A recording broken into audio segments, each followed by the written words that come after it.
Radhe Radhe friends. तो आज मैं आप लोगों के साथ शेयर करने वाली हूँ योगिनी एकादशी का महत्व और योगिनी एकादशी की कथा।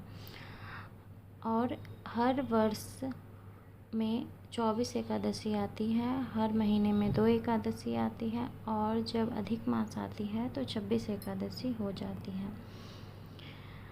और एकादशी का हमारे यहाँ बहुत महत्व दिया जाता है और विष्णु जो श्री हरि विष्णु हैं उन्हें खुश करने का सबसे अच्छा दिन एकादशी होता है।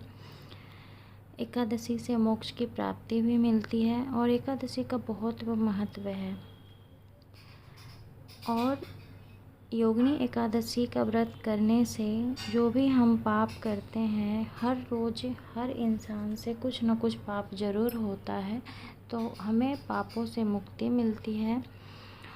और योगिनी एकादशी के व्रत करने से 88,000 ब्राह्मणों के भोजन कराने का फल भी हमें मिलता है। ऐसा इसलिए होता है क्योंकि जो योगिनी एकादशी है उसके बाद देवशयनी एकादशी आती है और देवशयनी एकादशी को भगवान विष्णु 4 महीने के लिए सो जाते हैं। 4 महीने के लिए उनकी पूजा होती है, लेकिन कोई शुभ काम नहीं होता है। कोई भी शादी ब्याह, कोई भी किसी भी प्रकार का शुभ काम नहीं होता है।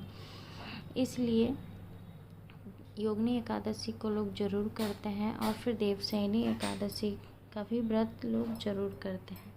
तो योगिनी एकादशी की जो पौराणिक कथा है वो इस प्रकार है कि पद्म पुराण में योगिनी एकादशी कथा इस प्रकार बताई गई है कि धनाध्यक्ष कुबेर भगवान शिव के परम भक्त थे।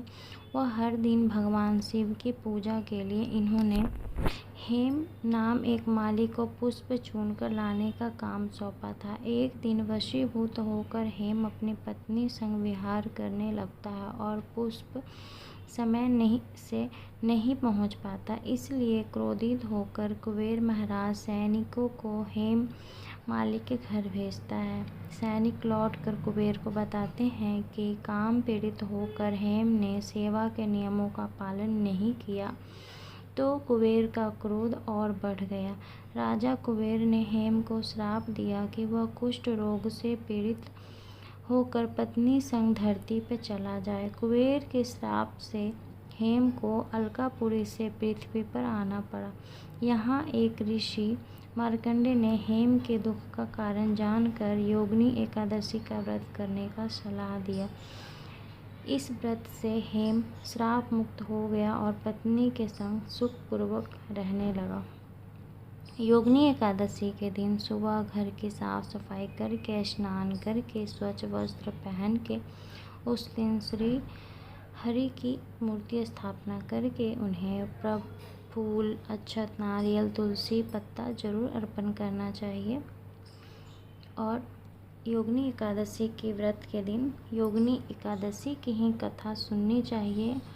आप उस दिन विष्णु सहस्त्र नाम का भी पाठ कर सकते हैं। और कोई भी व्रत जब हम करते हैं तो कथा सुनने का बहुत महत्व होता है।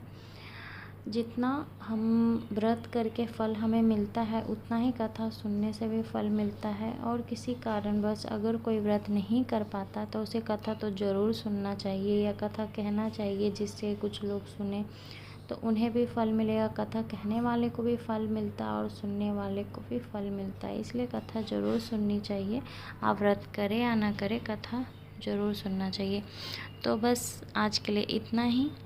और नेक्स्ट में मैं आप लोगों को देवशयनी एकादशी की कथा लेकर आऊँगी। तब तक के लिए बाय बाय, राधे राधे, जय श्री कृष्णा।